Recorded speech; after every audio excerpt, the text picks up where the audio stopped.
ബഹുമാനപ്പെട്ട ഉസ്താദുമാരെ, രക്ഷിതാക്കളെ, പ്രിയപ്പെട്ട കൂട്ടുകാരെ, അസ്സലാമു അലൈക്കും.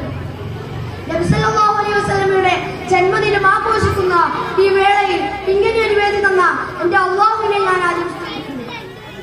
അൽഹംദുലില്ലാഹ്.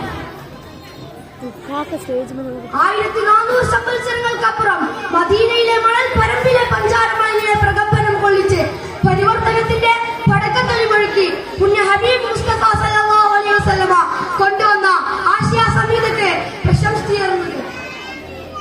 സഹോദരങ്ങളെ, കള്ളും പെണ്ണും ജീവിതം മുദ്രയാക്കി തർവാർത്ഥത്തിന്റെ പേരിൽ നേർമ നടിച്ച് ഒട്ടകം മേൽ ചാടിയതിന്റെ പേരിൽ വർഷങ്ങളോളം യുദ്ധം ചെയ്ത് പരസ്പരം പോരടിച്ച് കഴിഞ്ഞിരുന്ന അസഹിഷ്ണുതയുടെ വിഷവത്തുകൾ പാകിയ ഒരു സമൂഹത്തിലേക്കായിരുന്നു സഹിഷ്ണുതയുടെ മന്ത്രധ്വനിയുമായി പുണ്യ മുഹമ്മദ് മുസ്തഫ സല്ലല്ലാഹു അലൈഹി വസല്ലമ ആഗതരാകുന്നത്.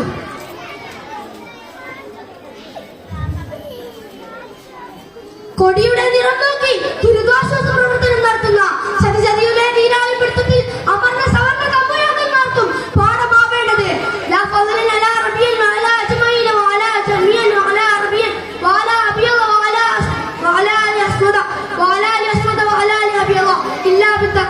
വർണ്ണവ്യത്യാസത്തിന്റെയും വംശീയതയുടെയും വേദകത്തിൽ മഹിതമായ സാഹോദര്യത്തിന്റെ സുന്ദര ഗീതങ്ങളാണ്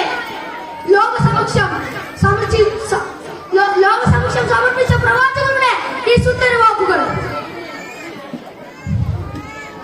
രാഷ്ട്രീയക്കാരോട് പോലും ഇസ്ലാം സഹിഷ്ണുതയുടെ പാഠങ്ങളാണ് ഓതിക്കൊടുക്കുന്നത്.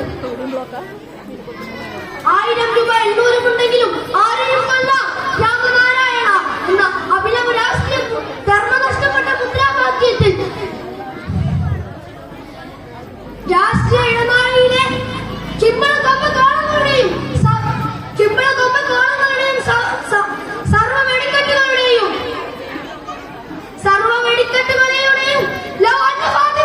മുഹമ്മദിൻ സർവ്വതങ്ങളുടെ കഥയധിക എന്റെ മകൾ ഫാത്തിമ തന്നെ കെട്ടാലും കൈതാൻ കിട്ടുമെന്ന് പ്രഖ്യാപിച്ച മുഹമ്മദ് മുസ്തഫ സല്ലല്ലാഹു അലൈഹി വസല്ലമയുടെ വാക്കുകളാണ്.